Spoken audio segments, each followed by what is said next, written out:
ديما كيبحث عن المعلومه الجديده، باغي يطور راسو، باغي يكون راسو. والحمد لله انا كيعجبوني الاخوان اللي كيزيدوا يعني يعطوا واحد الاضافه ويحاولوا انه يخليوا من وقتهم باش انهم يشاركوا في عده يعني اي ايفينمون كان مثلا على صعيد المملكه انه يكون فيه، ولا اي مثلا حدث ولا مثلا لقاء تواصلي من حيث يعني بحال يعني اشهار حول واحد المنتوج انه يكون فيه، ولا حول بعض الطرق الصحيحه مثلا ديال التركيب ديال الرخام ولا التركيب ديال الزليج، البتي فورما كرون فورما، المهم اي حاجه اللي غتزيد بالحرفي. انا ما كرهش كاع الحرفيين انهم يحاولوا يكونوا بكثافه باش انهم يطوروا المهارات ديالهم، ويحاولوا انهم يصلحوا بعض الامور اللي هي كيخدموا بها، يعني بعض المفاهيم كتكون مغلوطه.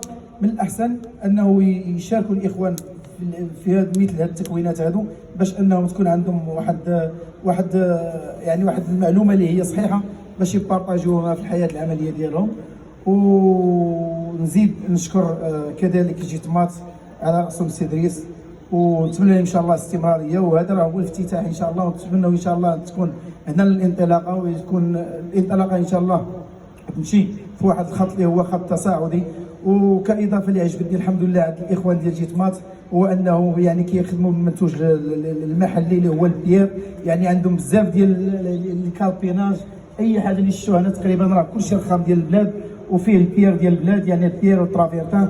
يعني صراحه البيير والترافيرتان انا عندي ديك اليوم اللي كيتواصلوا معايا من خارج المملكه الحمد لله، والاغلبيه كيتواصلوا ما كيهضروش معايا على الرخام اللي معروف على الصعيد العالمي، وانما كيهضروا الاكثريه على البيير وعلى الترافيرتان. علاش؟ لانه كيبقى كيعطي اضافه للمحل اللي كيكون ساكن فيه الشخص، ولا الانسان اللي كيكون ساكن في واحد المحل اللي هو بحال تقليدي، كتكون فيه واحد الاضافه وتتكون فيه حتى واحد راحه البال من حيث الراحه. الانسان ملي كيرتاح ما تكونش عندك مثلا واحد الحاجه اللي هي ارتيفيسيال، كتكون طبيعيه كترتاح اكثر. ونتمنى الاضافه للاخوان جميعا، ونتمنى الاستمراريه ان شاء الله للشركه، وتكون في واحد الخط اللي هو تصاعدي، ونشوفها ان شاء الله تكون عندها فروع على الصعيد يعني المملكه ان شاء الله. وتحياتي لكم جميعا، وكنشكر الاخوان كامل الحرفيين، ورحنا معكم ودائما ان شاء الله نكونوا معكم.